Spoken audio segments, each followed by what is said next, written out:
ভাবতে আমি একদমই পারিনি। ছি, এটাই আমার জন্য অনেক। নিয়মিত করতে করতে ভাবতে আমি একদমই পারিনি যে আমি আসবো।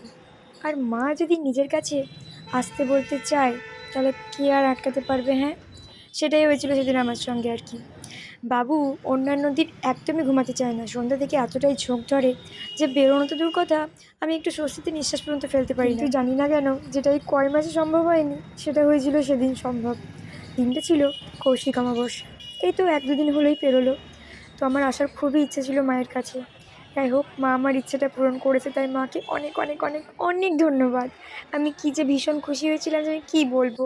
কৌশিক অমাবস্যা বলে কথা, মায়ের মন্দিরে এতটাই ভিড় ছিল সেদিন, গিয়ে যে সামনে থেকে একটু প্রণাম করব, তারও কিন্তু জো ছিল না। ওই মন্দিরের ভেতরে পা রাখার জায়গা পর্যন্ত পাচ্ছিলাম না। কী আর করা যাবে, মায়ের যে দর্শন পেয়েছি, এটাই আমার জন্য অনেক। জয় মা আনন্দময়ী জয়। মা যেন সকলকে ভালো রাখে এবং সকলের মঙ্গল করেন। আচ্ছা, যখন আমি এই কথাটা বলি, তখন না আমার মায়ের কথা আমার বড্ড মনে পড়ে যায়।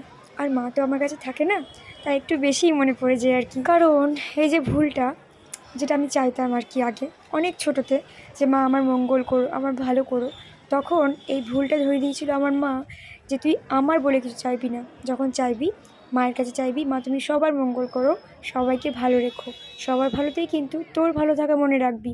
সেই তখন থেকে এখনও পর্যন্ত যখনই ঠাকুরকে প্রার্থনা করি, মায়ের কথা মতো এই শিক্ষাটা নিয়মিত করতে করতে মায়ের কথাটাই আর সেই ছোটোবেলার মাটাই মনে পড়ে যায়।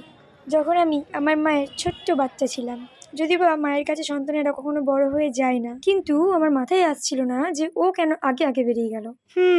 তাহলে এবার বুঝতে পারা গেল, সেই তো, ওরা তো আমাদের ওপরই নির্ভরশীল, তাই না? তাই ওদেরকে তো আমাদের দেখার দায়িত্বই।